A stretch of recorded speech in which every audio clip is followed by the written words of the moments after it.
Estamos de volta com o nosso Manhã Gazeta e agora com a presença da doutora Ivone Zegre, advogada da Vara de Família. Bom dia, obrigada por ter vindo. Bom dia, obrigada a você, Olga. Fez boa viagem? Graças a Deus. Que bom. Aproveitando um pouquinho o carnaval, né? É bom viajar, né? É bom sair um pouquinho.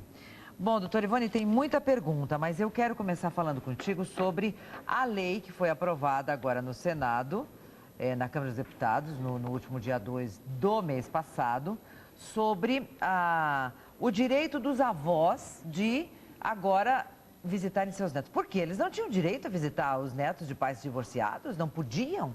Não é um absurdo isso? O que é isso? Não é um absurdo? Isso que a gente fala, acaba ouvindo e é uma realidade.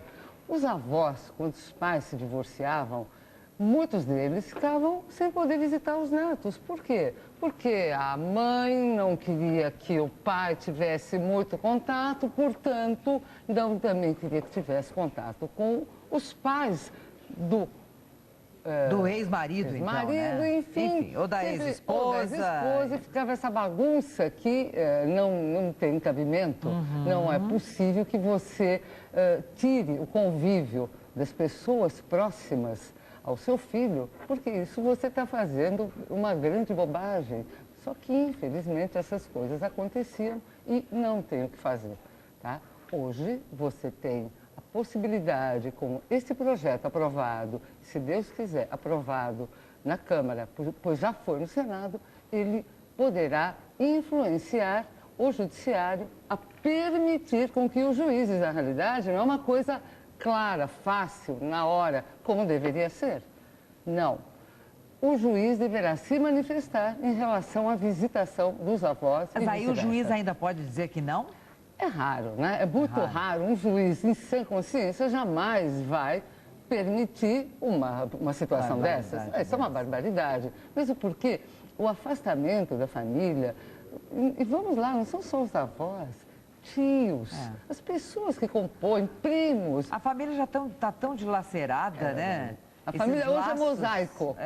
A família é mosaico. Quer dizer, hoje você tem filhos de vários casamentos, você tem várias avós, às vezes até a avó de uma outra criança acaba exercendo um papel de avó que ela é necessária para a construção da parte íntima, da parte interna, do sentimento, da moral, da ética. É muito importante. Você já pegou algum caso assim Já. de quem que não queria que a criança visse os avós? Na realidade, eu já peguei alguns casos onde tanto um quanto o outro, tanto o pai quanto a mãe, em casos diferentes, não aceitavam a convivência da criança e impediam de todas as formas. Mas, você sabe, Olga, o que está me chamando a atenção, esse é um projeto que está há mais de 10 anos para ser votado. E o ano passado, os deputados queriam tirar esse projeto. Não, tira daí, não precisa dele, não. Só que me parece que aquele caso do Sam Goldman, aquele garoto que foi tirado da avó, porque na realidade o pai dele está vivo, é pai dele, tem direitos, foi levado para os Estados Unidos, tem direitos, só que para o governo americano, como houve uma celeuma, um problema no Brasil em relação a essa criança, eles estão agora proibindo a visitação da avó até que a criança esteja estabilizada. Logo em seguida, eu tenho certeza que o governo americano vai permitir. Que situação desse caso do Chan, né? Muito, muito chato. Bom, vamos aqui a mais perguntas. Essa nossa amiga, que é a Maria Helena, ela está desesperada. Ela já tentou buscar uma resposta via TV, nunca conseguiu. E eu me comprometi com ela, até no e-mail que eu respondi, disse: sexta-feira a doutora Ivone estará no programa e a gente vai responder. E o caso dela pode esclarecer outros. Ela tem um pai com 83 anos, com Alzheimer. E este pai foi colocado para fora do seu próprio imóvel pelo filho e pelo neto, tá? Bom, esse pai ela recolheu para casa dela. E ela falou que acaba até tendo alguns problemas com o marido, porque, enfim, tem que se adaptar, é uma nova vida e tudo mais. Ela não sabe o que fazer. O filho passou cadeado no portão, não tem como entrar nessa casa de jeito nenhum. Ela já tentou várias vezes conversar, enfim, acertar. Eu não sei se é o irmão dela ou é o cunhado, esse filho desse... Porque É irmão dela, deve ser irmão, né? Se é pai dela, é irmão do Carrasco aqui, né? Bom, ela diz, eu tô vendo a hora que eu vou ter que colocar o meu pai num asilo, porque eu também não tenho condições de tê-lo aqui em casa.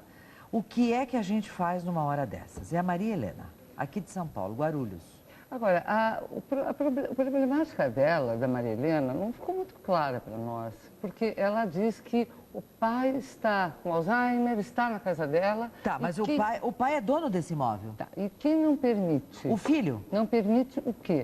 Que o pai more nesse mesmo imóvel que ele. Morava o pai, o filho e o neto, certo? O filho e o neto jogaram o pai para fora de casa. Não querem mais ele porque ele está doente, está com Alzheimer. E ele é o proprietário do imóvel. Ele é o proprietário do imóvel. O que, nesses casos, é uma coisa muito chata, muito, eu diria até trágica, porque você imagina os próprios filhos, eles estão fazendo aquilo que a lei, o ano passado, foi sancionada uma lei que pune, penitencia quem provoca a alienação parental. A alienação parental não é só de pais para filhos, também é de filhos em relação aos pais, em relação a parentes, quando não há uma convivência sã.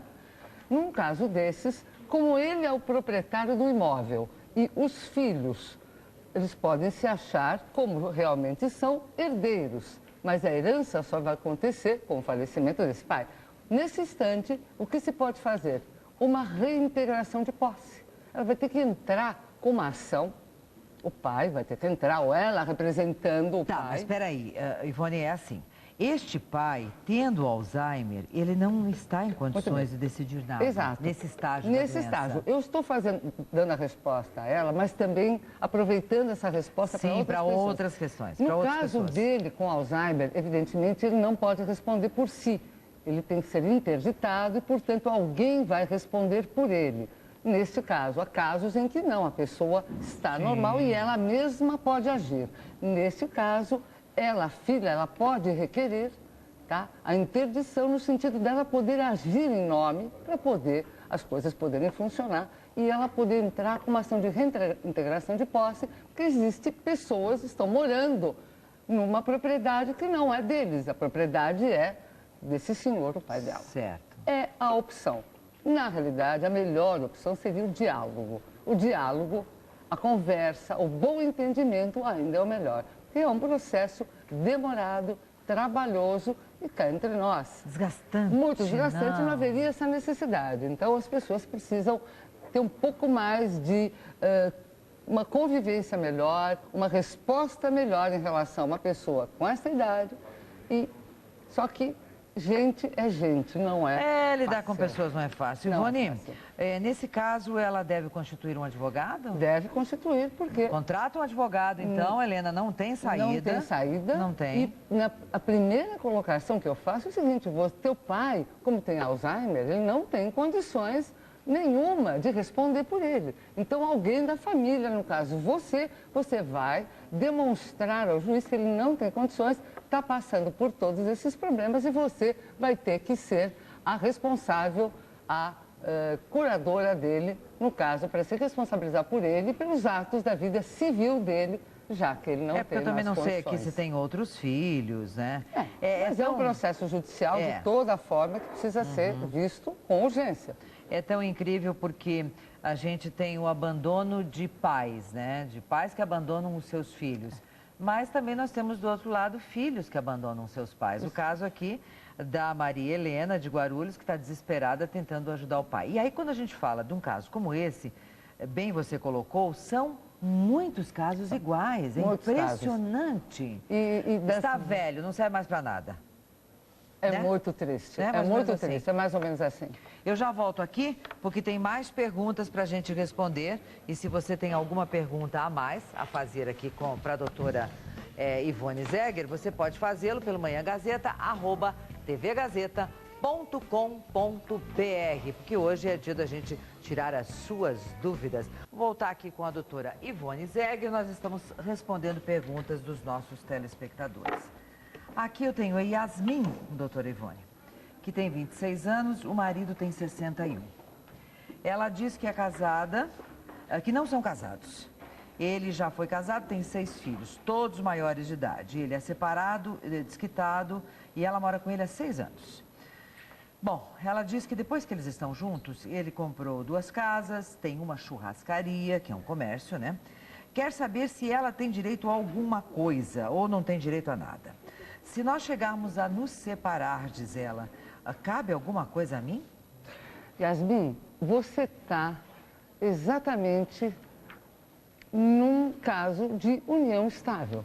Pelo que você conta, ele é separado, provavelmente separado judicialmente ou até separado de fato, mas há muito tempo, tem filhos, mas ele está com você, como você conta, há mais de 6 anos. Na realidade, tudo, sempre, eu quero que você se lembre, a união estável, ela é comparada à comunhão parcial de bens. Quando você não faz um contrato de convivência, onde você pode estipular exatamente aquilo que você deseja para a sua relação, você vai ter a equiparação da sua união à comunhão parcial de bens. Se você vier a se separar, muito provavelmente, tudo aquilo que você comprou, adquiriu, no tempo que você está com ele, tudo aquilo que ele também adquiriu no tempo que ele está com você, será dividido em partes iguais. Mas se esses bens, essa casa, as casas, o comércio, que é a churrascaria, isso tudo estiver só no nome dele, tem de estar no nome dos dois? Não. Foi uma excelente questão que você fez e essa é uma dúvida de muita gente. A casa, o comércio, o que for, não precisa estar no nome dos dois. Não há necessidade de ter uma escritura dizendo tanto por cento é seu ou tanto por cento é meu ou nós compramos juntos. Não. Mesmo que esteja no nome só seu ou só dele, mas comprado, adquirido posteriormente à união, você tem direito numa separação ou num falecimento. Mas lembre-se, sempre, como você não está casada, você não vai ter um reconhecimento como se você estivesse. Lembra? O casamento civil faz com que você não precise provar nada para ninguém. Com uma união estável, aí sim, numa separação ou num falecimento, você primeiro vai precisar entrar com o reconhecimento da união estável para aí poder obter todos os benefícios, até pensão alimentícia, filhos, guarda de filhos, etc. e patrimônio, com certeza. Nesse caso, o documento é importante, né? Com Mas certeza. se não tem, vai ter que trabalhar mais um pouquinho para provar. Vai ter que trabalhar bastante para provar. É complicado isso.